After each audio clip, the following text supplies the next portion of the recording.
BPS menghasilkan ribuan data, indikator, dan publikasi di setiap tahunnya. Data dihasilkan melalui proses yang berjenjang dan terstandar, mulai dari level pusat, provinsi, hingga kabupaten kota.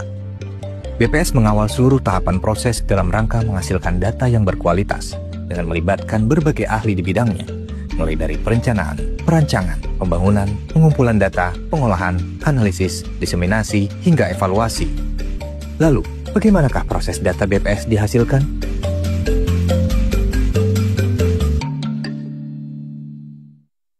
Proses data dihasilkan di BPS melalui serangkaian survei maupun sensus, khususnya survei adalah berbasis standar yang sering kita gunakan bernama GSBPM atau General Statistical Business Process Model.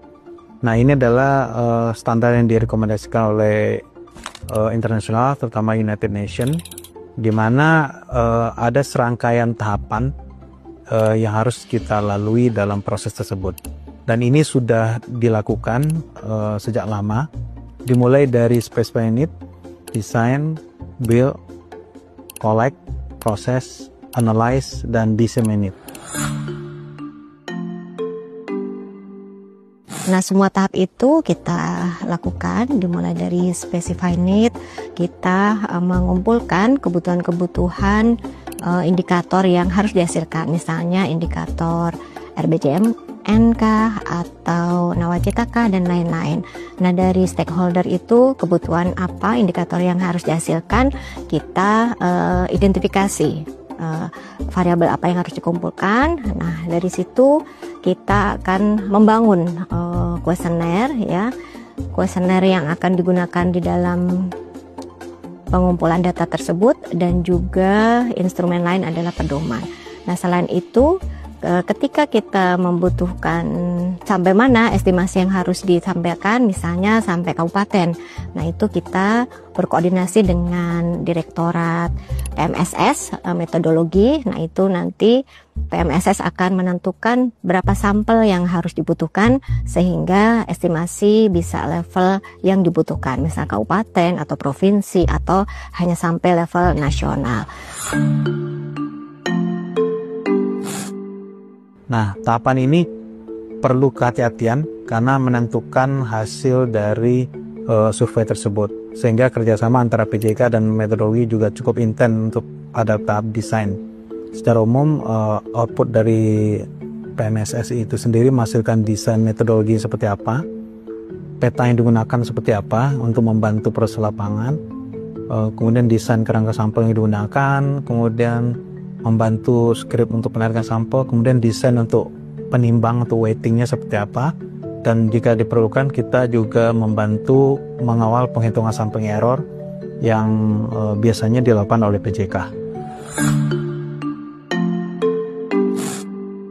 Jadi biasanya kalau kami supporting kami ya untuk kegiatan proses bisnis di PJK gitu ya, itu biasanya kami menerima permintaan gitu ya, permintaan terkait pembuatan aplikasi atau sistem, mulai dari pemutahiran, ada aplikasi pemutahiran, kemudian juga untuk melakukan tarik sampel gitu, kemudian ada aplikasi untuk entry data ya, selain itu juga ada untuk aplikasi web monitoring ataupun dashboard, dan biasanya kami menyertakan juga buku pedoman untuk outputnya, panduan untuk melakukan entry data dan pemutahiran. Biasanya tertuang semua di buku pedoman itu.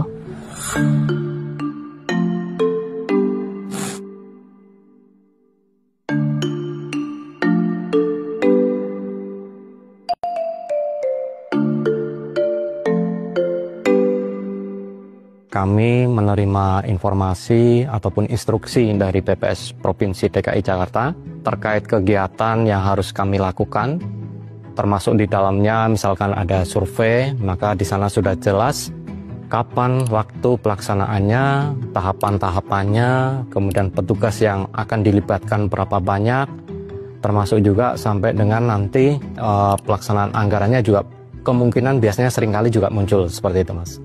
Jika misalkan di situ ada rekrutmen petugas, maka kami juga akan menyiapkan petugas-petugas yang ada dalam database kami, dalam sobat kami, yang sesuai dengan kualifikasi yang diharapkan di dalam kegiatan survei tadi.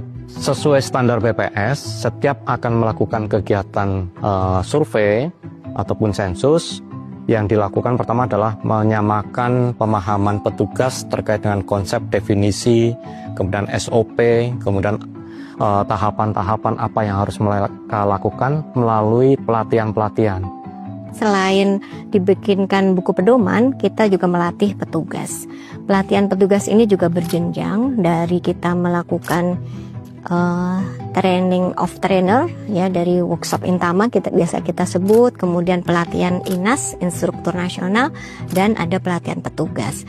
Untuk kegiatan-kegiatan yang skala besar juga atau yang sifatnya ada kontrak, salah satu klausul kontrak di dalam petugas juga menyebutkan bahwa mereka wajib menjaga kerahasiaan yang ada dalam kontrak itu tidak terbatas ketika mereka melakukan pekerjaan.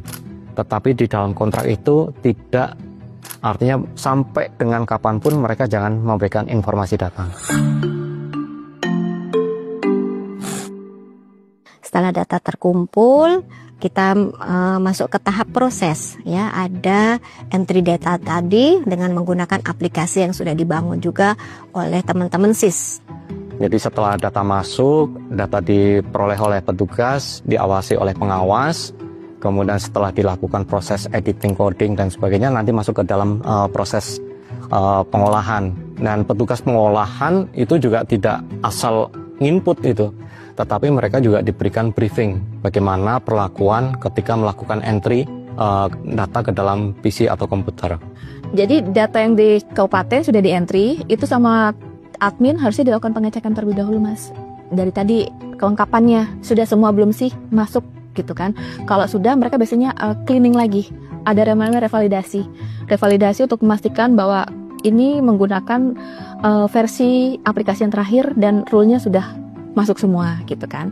Nah, dari kabupaten setelah dipastikan sudah oke semua, itu biasanya beberapa survei ada approval dari levelnya admin kabupaten untuk memastikan bahwa data sudah final di kabupaten. Kemudian dikirim ke ke provinsi. Di provinsi pun harusnya melakukan revalidasi tahapannya. Revalidasi untuk memastikan bahwa versi yang dipakai sudah terakhir dan sudah tidak ada rule yang terlewat. Dan pengecekan terhadap kualitas data gitu. Nah, setelah dipastikan sudah oke, baru approval provinsi kemudian dikirimkan ke pusat.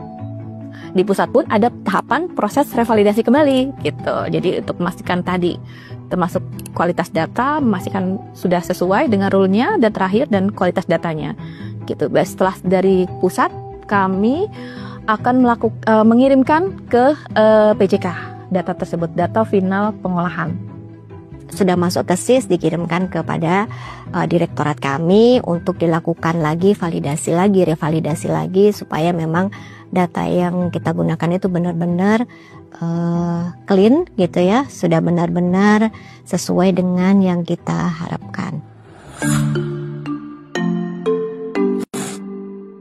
Setelah kita melakukan validasi, kemudian kita analyze dulu begitu ya, apakah data-data yang terkumpul itu kita bikin tabel, kita tabelkan, kita evaluasi data tersebut, kita analyze ya, itu tidak tahapan analyze, apakah tabelnya ini sudah konsisten begitu ya, dari angka provinsi, angka nasional, angka kabupaten, nasional, provinsi, kabupaten itu apakah sudah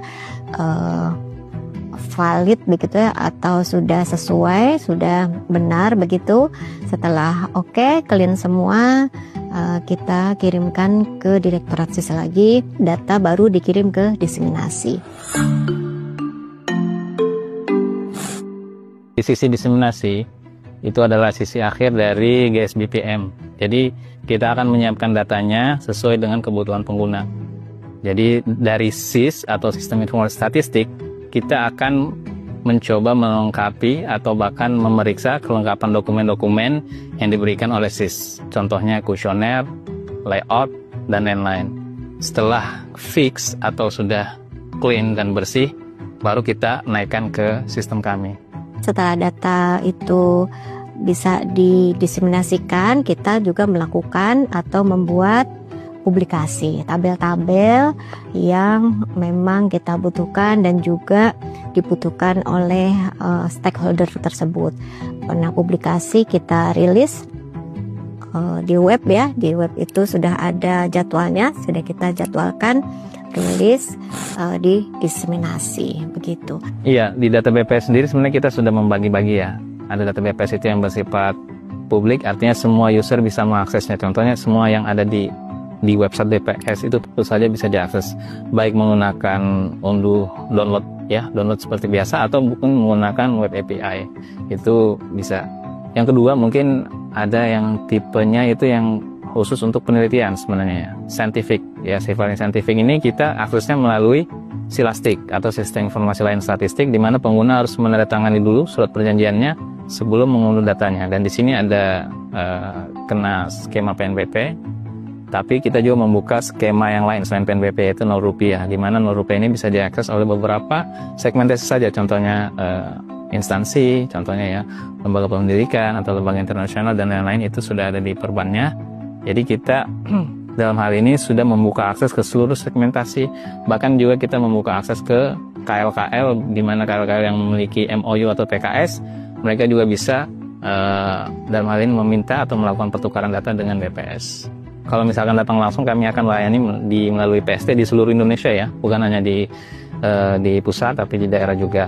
Kemudian selain itu kita melakukan online, akses online terbuka 24 jam melalui website BPS, melalui pelayanan statistik terpadu, websitenya ada juga.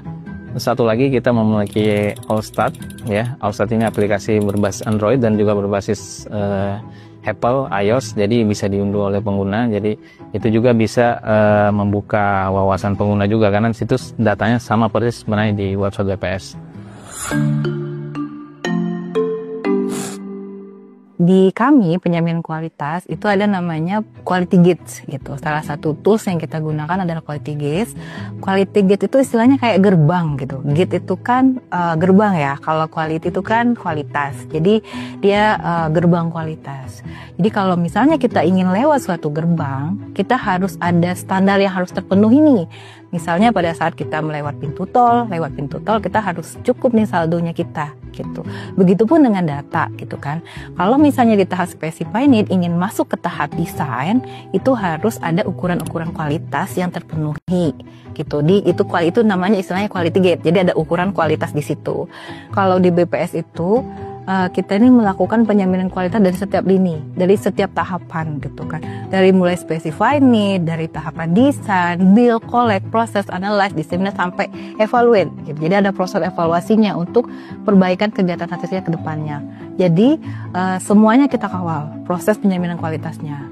Dan termasuk juga dari orang-orangnya gitu, dari lini-lininya, karena kita juga kan sudah melatih gitu, menginternalisasikan penjaminan kualitas ini ke seluruh unit kerja yang ada di BPS, baik BPS pusat maupun di BPS provinsi dan kabupaten kota gitu. Jadi semua pegawai di BPS itu komitmen untuk menjaga kualitas data yang ada di BPS gitu.